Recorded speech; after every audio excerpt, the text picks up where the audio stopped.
My name's Pete Woods. You're watching Hexhamtv. Who are you and where are we? My name is Kieran McGrane. I'm the head teacher of Ponteland High School, and we're sitting in my office in the school right now. Kieran, tell me, what's the funding situation for schools in Northumberland at the moment? The funding situation in Northumberland has been quite poor for a number of years. For many years, the local authority ranked around 145th out of 151 local authorities in terms of the quality of, or the amount of funding we received. Within that, Ponteland High School, as well as Queen Elizabeth's and Hexham, were the two lowest funded high schools each year, largely because we don't benefit from huge levels of deprivation and deprivation funding, but also pupil premium funding. What that really means in essence is that our average income per pupil is around £4,500 compared to a median figure for Northumberland of £5,500. So when you're about that amount of money lower than the median, what we're talking about over the course of our school is 1,100 students, that's over £1 million in extra funding that we could benefit from on an annual basis had we been funded at least at the median level. So we've been looking forward to the national funding formula coming in because we really saw this as an opportunity for funding inequalities to be redressed. We felt that Ponteland High School would be a winner in the new system, and so we were distressed really to find out that under the proposals put forward by the DFE, our school would actually lose funding based on where we are at this moment in time. And it seems a perverse situation to find that in a national funding formula which was purported to be fair, that we're actually more poorly funded than we are at present. And what are the implications of that sort of shortfall in funding for a school like yours? Well, the implications of being funded at a very low level are multifaceted. So there are clear staffing issues. With more funding, we can appoint more staff, we can extend and enrich the curriculum that we offer to our students. We can reduce the size of classes so that students get more teacher time within a class. However, the opposite is true of a tight financial situation. So we find ourselves in a situation where we have to think very carefully about our staffing profile. We have to think very carefully when staff leave, whether we replace them. So in the last 2 years, we've lost members of staff from our technology department who we've not replaced. And as such, we have to make then curriculum decisions. So we've had to remove GCSE engineering and A-level engineering from our timetable. We've removed health and social care, both at GCSE and at post-16, because of staffing restrictions. It also extends into the resources that we can put forward for students. So for instance, in terms of IT is changing fairly dramatically on a rapid basis. We just don't have the funds to be able to invest in IT to the level that I would like to within school. What that means in practice is that we have a system in school where we ask students in sixth form to bring their own devices in, and we connect them to our IT system. But that's purely and simply because we can't invest in IT to the level we would want to for them.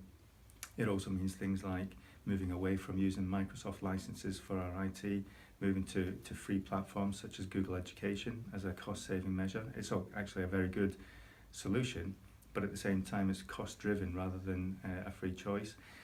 And also learning resources, books, exercise books, textbooks, other learning resources we have for students. I'm always reminded of, we appointed a member of staff from Gateshead local authority, and in his first week at school he said, I knew I'd come to a Northumberland school because I looked in the stationery cupboard and it was bare. And that's a fairly sad indictment on what Northumberland schools have to offer. And that's a real shame. I mean, when you talk about the breadth of subjects that are offered, I mean, you know, because of the funding situation, you've had to stop offering, those qualifications in healthcare and engineering, which are two really potentially powerful, important areas for future employment. It's a great shame that pupils, perhaps don't get that opportunity because of the funding situation.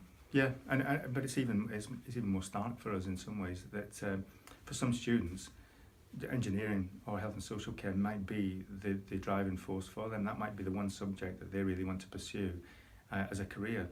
So for instance, at the end of year 9 last year, we lost 5 students at the end of year 9 because they wanted to do GCSE engineering. We didn't offer it. And with those 5 students going out of school, that was another £25,000, £30,000 of funding that went with them. So there's a real impact. It is that as we reduce our curriculum, it will impact on some students, and they will have to make difficult decisions, and parents will have to make difficult decisions about whether to stay here and manage with the range of subjects we offer, or do they follow what their real desires are. And if it is something that we don't offer in school, then you can understand why parents would want to move there. My concern is that school should be about opening doors and creating opportunities for students to experience things that they might otherwise not. And we do that through the curriculum. We do that through creating avenues for students to explore subjects in greater depth, to be able to then extend their study up to post-16 and potentially go to university or make a career out of those subjects. So I don't want to limit our subjects at all. And I guess as we look forward, if the funding situation becomes even more difficult, the challenges are particularly at post-16, where you've got some subjects that are regularly low numbers in terms of take-up. So it might be languages, foreign languages, music, drama, for instance, technology subjects. And you could take a financial decision about those subjects and say they're economically not viable. However, if we were to lose those subjects from a post-16 curriculum, it would have a massively detrimental impact on the school. So we need to get the right balance, and funding allows us to do that.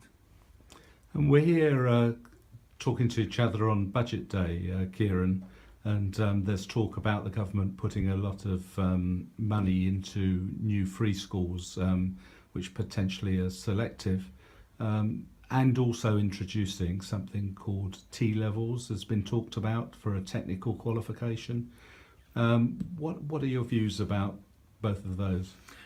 I think one is a very good idea, and one's a dreadful idea. The technical levels, I think, is a very good move. I think for years and years we've seen a situation in schools whereby vocational or technical education or technical courses are seen as second-class qualifications, and there always has been this academic versus vocational competition, if you like. And I don't think it's helped particularly by the accountability system that we exist within, which emphasises GCSE attainment over anything else.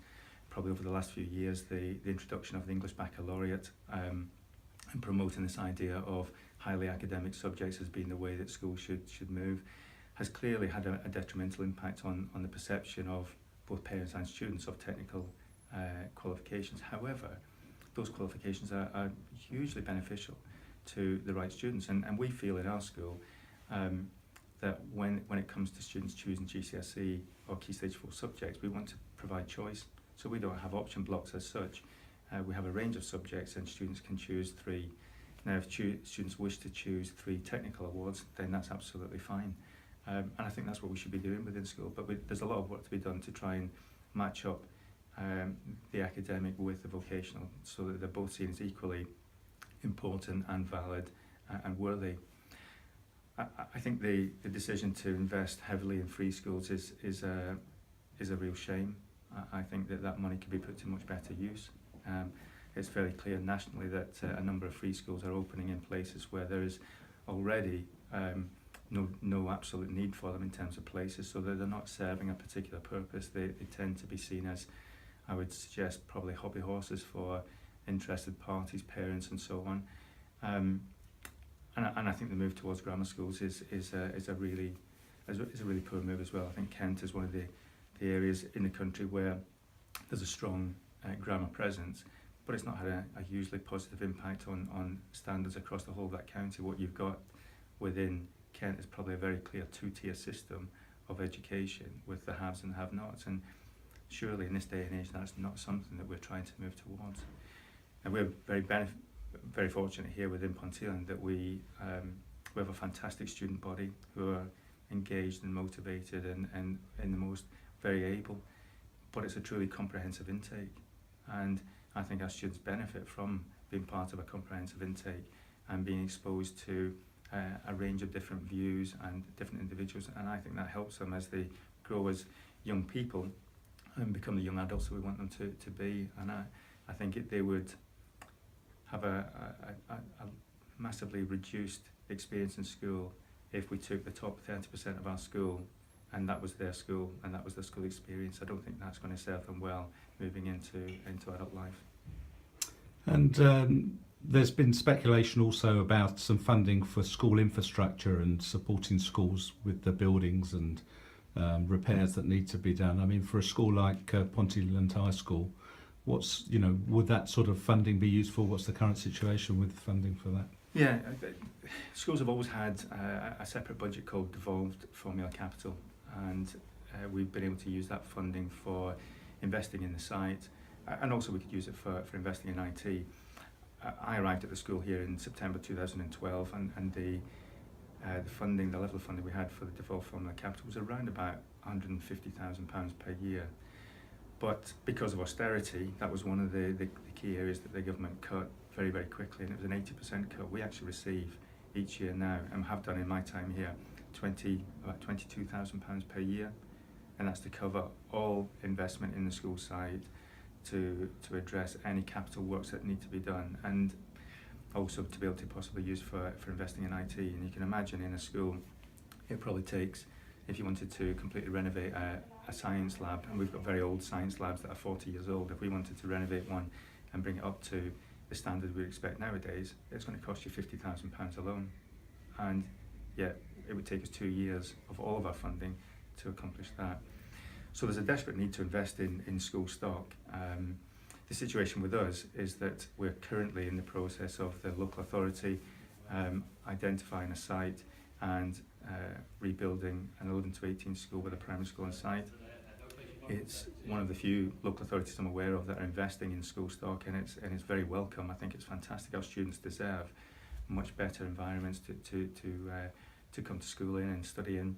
Our staff deserve much better working environments. So anything that's going to bring about investment in school stock has got to be welcomed, whether that's through the government or whether it's through local authorities. The one thing about the government funding, though, if it follows the same pattern it has done in the last few years, is that it tends to be based on priority needs. So your school building needs to be bad enough in order to trigger the funding. So there's no incentive in some ways to look after the site, because it puts you further down the line, and that seems a perverse incentive then not to invest in the site while you've got students here at this moment in time.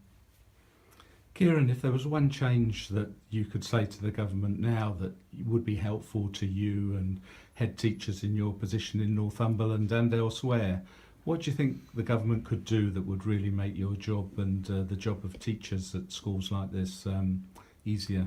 Well, I think there are three things around funding. One is the government keeps saying that there's more money in the education pot than there ever has been, and that's probably true. But at the same time, pupil numbers have never been as high, and the funding tends to be driven by pupil numbers. So, because pupil numbers have never been higher, it's no surprise then that the budget has never been higher. However, there's a huge increase in costs. We've got over the next 3 years a 6.5% increase in costs because of national insurance contributions, pension contributions. We've got the apprenticeship levy coming on board in April. So there are costs that are coming in that we've not had to deal with to this level in previous years. So clearly, additional money into the budget would be hugely welcome. Assuming that's not going to be the case, then looking at the proposals as they stand at the moment, I think one of the weaknesses are that the basic rate of funding per pupil is not set high enough, and that needs to be set at a higher level so that all schools will benefit from at least a level that makes schools viable. And I think the only way that the government could do that is, at the moment, there's an element of the funding that's set aside for deprivation, yet at the same time, the same schools who probably benefit from that deprivation funding also probably benefit significantly from pupil premium funding. And there's possibly an argument there that we're double funding deprivation, and what we should be looking to do is probably take the deprivation factor out and put that sum of money back into the general pot, recognising that those schools that serve challenging catchments definitely do need additional funding, but that's what the pupil premium funding is there for. And I've worked previously as a head in Bedlington and as a deputy head in Ashington, and I understand the challenges of working within those communities, and definitely that additional funding is absolutely crucial. But coming here to Ponteland, our students deserve the best that we can possibly offer them, and I don't feel at this moment in time, the way funding is, that they are receiving the kind of education that they are entitled to. And I think it's about making sure that both both sets of pupils in both of those different contexts are treated equally and given the same opportunities. Kieran, thank you very much for talking to Hexhamtv this morning. You're very welcome.